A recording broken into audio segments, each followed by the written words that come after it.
Boys and girls war is it's your average medic here और आज हम लोगों ने neuromuscular junction of smooth muscle करना है। स्केलेटल मसल हो गया हमारे पास, उसका तो यार हमने एफएससी में पढ़ा है न्यूरोमस्कुलर जंक्शन। ये क्या भला है? This is a new thing, so let's begin. अब हम लोगों ने स्टार्ट करनी है सबसे पहले इसकी एनाटमी से, ठीक है ना। इसके अंदर हमारे पास ब्रांच डिफ्यूजन होती हैं, ठीक है। Their fibre the nerve fibres जो हैं हमारे पास, इसके अंदर जो neuromuscular junction of smooth muscle है बेसिकली, इसके अंदर जो हमारे पास नर्व फाइबर्स हैं वो डिफ्यूजली ब्रांच होते हैं, ऊपर ऊपर ब्रांच होते हैं, अंदर नहीं घुसते, ठीक है, ऊपर ऊपर ही रहते हैं। तो suppose like this is a layer of smooth muscles, ठीक है। ये नीचे इसकी हमारे पास बेजल लेयर है, बेजल लेमिना वगैरह वगैरह। तो जो नर्व आएगी वो ऐसे करके यहीं पर रह जाएगी, ठीक है। और ये इतना सारा जो गैप इसमें रह गया है, इसी में हमारे पास न्यूरोट्रांसमीटर ऐसे ही रिलीज़ हो जाएगा, ठीक है। और इन सेल्स में से एक दूसरे के अंदर जाएगा थ्रू गैप जंक्शन। ये सब आपस में जो है ना गैप जंक्शन के थ्रू कनेक्टेड होते हैं, जितने भी सेल्स हैं, ठीक है। जितने भी सेल्स हैं इनके पास आपस में जो है गैप जंक्शन होते हैं। तो ये फिर जो जितना भी न्यूरोट्रांसमीटर इसमें आया है वो इन गैप जंक्शन के थ्रू बाकी के सारे हमारे पास जो सेल्स हैं, स्मूथ मसल के सेल्स हैं, उन तक भी जाता है, ठीक है। अब इनर्वेशन बेसिकली हमारे पास हम लोग डिस्कस कर लेते हैं इसकी।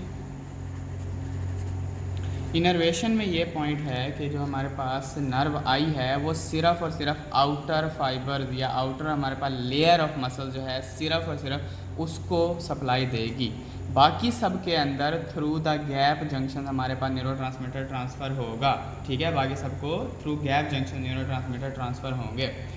अच्छा, अब हम लोगों ने ना ये तो डिस्कस कर लिया कि सिंपल डिफ्यूजली ब्रांच स्ट्रक्चर्स हैं, लेकिन हमारे पास जस्ट लाइक स्केलेटल मसल में तो हमारे पास ये सीन होता था ना, ये देखो, ये न्यूरॉन का एक्सॉन का एंड है और इसके गिर्द ये ऐसे ऐसे ये सब न्यूरल क्लेफ्ट्स बनी हुई होती थी, ठीक है। इतना यहाँ पे एक्सटेंसिव मतलब सिस्टम था और यहाँ पे हमारे पास इनमें गैप भी बहुत कम होता था। तो ये हमारे पास जो था ये सिनैप्टिक गटर था, बीच में ये वाली जो मेम्ब्रेन है ये सिनैप्टिक गटर था, ठीक है। और ये जो था ये हमारे पास पोस्ट सिनैप्टिक टर्मिनल था, प्री सिनैप्टिक टर्मिनल सॉरी, ठीक है। ये हमारे पास प्री सिनैप्टिक टर्मिनल था और ये जो है हमारे पास सब न्यूरल क्लेफ्ट्स थी। तो ये हो गया जी स्केलेटल मसल। अब इस तरह का एक सीन मिलता जुलता इससे वो होता है हमारे पास स्मूथ मसल में, एंड दैट इज़ के स्वेलिंग एंड में हमारे पास बनती है और उसके गिर्द ये जो स्मूथ मसल की लेयर है, लेकिन ये इसमें डिस्टेंस भी ज़्यादा होता है और बहुत ज़्यादा इस तरह की ब्रांचिंग भी नहीं होती। इनको हम लोग बोलते हैं, इस पूरे स्ट्रक्चर को या सिस्टम को हम लोग बोलते हैं वेरिकोसिटीज़, ठीक है। इसको हम लोग बोलते हैं वेरिकोसिटी। जिस तरह ये हमारे पास था neuromuscular junction of smooth muscle, इसको हम लोग एंड प्लेट बोलते थे। इसको क्या बोलते थे? End plate. तो ये जो हमारे पास neuromuscular junction of smooth muscle है इसको हम लोग बोलते हैं वेरिकोसिटी, ठीक है। तो बेसिकली वेरिकोसिटी जो है इसके अंदर, अच्छा भैया वेरिकोसिटी जो है ना उसकी भी हमारे पास दो टाइप्स हैं। एक ये वाला जो मैंने दिखाया ये तो है फॉर यूनिटरी या विसरल स्मूथ मसल, या जो हमारे पास सिंक्टियल स्मूथ मसल्स होते हैं हॉलो विसरल ऑर्गन्स के, उनके लिए देखो सिंगल लेयर में अरेंज है। एक वेरिकोसिटीज़ बनती हैं for multi unit smooth muscle just like this. ये देखो ये multi unit smooth muscle fibres arrange हैं आपस में, ठीक है, चूँकि ये सेपरेट होते हैं एक दूसरे से। अब इनके दरमियान ऐसे करके नर्व आएगी, ये बना, फिर यहाँ पे बना ऐसे करके, और यही नर्व अगर यहाँ पे आ रही है ऐसे करके बना, फिर ऐसे करके बना। तो ये वेरिकोसिटीज़ एक ही नर्व से ये डिफरेंट सेल्स जो हैं हमारे पास मल्टी यूनिट स्मूथ मसल, इनमें वो ब्रांच करके जा रही है, ठीक है। अगर स्मूथ मसल सेल्स आपस में ऐसे ऐसे पड़े हुए हैं तो उनमें ब्रांच करके जा रही है और इसके अंदर डिस्टेंस भी कम होता है। यहाँ पे आप लोगों ने याद रखना है कि डिस्टेंस इज़ लेस, यानी ऑलमोस्ट 20 to 30 नैनोमीटर होता है, which is the same as the neuromuscular junction of the skeletal muscle, ठीक है। ये 20 और 30 नैनोमीटर का फिगर है, that is the same as the neuromuscular junction, ये जो हमारे पास होता है ऑफ द स्केलेटल मसल। तो सिंगल यूनिट जो है यूनिटरी जो है उसके अंदर हमारे पास गैप भी ज़्यादा होगा और इतनी कोई ब्रांच और वो क्या कहते हैं उसको कम्प्लेक्स सिस्टम भी नहीं होगा। लेकिन हमारे पास जो मल्टी यूनिट स्मूथ मसल है, चूँकि हमने पढ़ा है उसको, वो बेसिकली स्टिमुलेट ही सिर्फ नर्व से होता है, उस पर हमारे पास हार्मोन्स का कोई सीन नहीं है उसके साथ। इसमें तो हार्मोन्स भी हैं भाई, स्ट्रेच रिसेप्टर भी हैं और न्यूरोट्रांसमीटर वगैरह सब कुछ है। ये सिर्फ नर्व्स की वजह से होता है और वेरी फाइन कंट्रोल प्रोवाइड करता है। जैसे अगर हमारी आई का आयरिस है, उसको हमारे पास विद इन नैनो सेकेंड या मिली सेकेंड जो है ना, उसने लाइट को क्या कहते हैं उसको इंटेंसिटी के ऊपर एडजस्ट करना है, तो उसके लिए हमें वेरी फाइन कंट्रोल चाहिए। अच्छा भाई, अब हम लोग आते हैं न्यूरोट्रांसमीटर्स पे। न्यूरोट्रांसमीटर्स हमारे पास ना दो तरह के होते हैं स्मूथ मसल के अंदर। एक होता है एसिटाइलकोलिन, एक होता है norepinephrine, and both of these are antagonists. ठीक है, मतलब एक काम अगर एसिटाइलकोलिन करवा रहा है तो दूसरा जो है नॉरएपिनेफ्रिन है वो उसको रिवर्स करवा रहा होगा। अब बेसिकली एसिटाइलकोलिन जो है कुछ जगह पे इनहिबिटरी रोल प्रोवाइड करता है, कुछ जगह पे हमारे पास स्टिमुलेटरी रोल होता है, और नॉरएपिनेफ्रिन का इसी तरह हमारे पास इनहिबिटरी भी होता है, स्टिमुलेटरी भी होता है। अब एसिटाइलकोलिन जो है स्केलेटल मसल्स में और कुछ स्मूथ मसल्स में उसका एक्साइटेटरी रोल है, और कार्डियक मसल में और कुछ स्मूथ मसल में उसका इनहिबिटरी रोल है।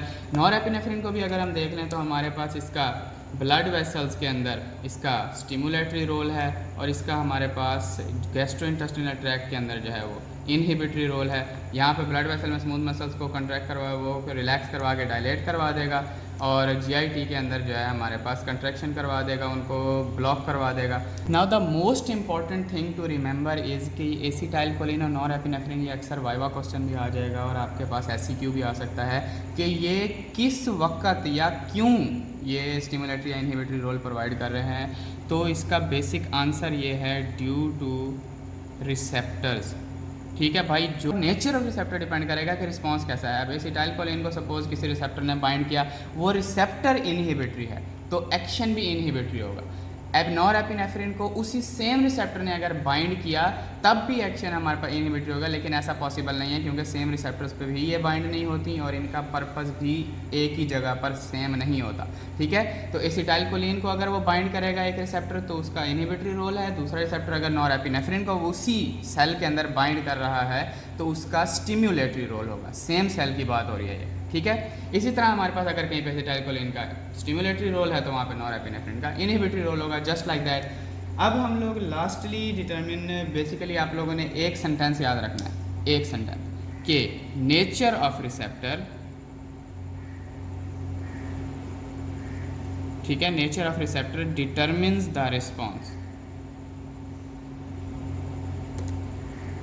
This is the last thing कि नेचर ऑफ रिसेप्टर जो है दैट डिटरमिन द रिस्पॉन्स। अब क्विक रिकैप कर लेते हैं कि हमारे पास स्मूथ मसल का जो जंक्शन है वो डिफ्यूज जंक्शन होता है और वो सिर्फ ऊपर वाली लेयर को सप्लाई कर रहा होता है। हमारे पास जो न्यूरॉन होता है या एक्सॉन का जो टर्मिनल होता है, और बहुत ज़्यादा स्पेस होती है हमारे पास टर्मिनल और सेल्स के दरमियान। इनर्वेशन की बात करें तो हमने वेरिकोसिटी को डिस्क्राइब किया। ये वाला जो है हमारे पास ये जो है ये डिफ्यूज जंक्शन है जो यूनिटरी स्मूथ मसल्स के अंदर होते हैं।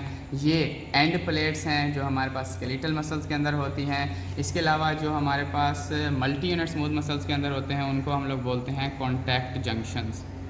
ठीक है, अब ये कॉन्टैक्ट जंक्शन जो हैं ये बेसिकली न्यूरोमस्कुलर जंक्शन और स्केलेटल मसल, जितना इनमें गैप होता है, क्यों होता है, क्योंकि हमारे पास फाइन कंट्रोल चाहिए होता है।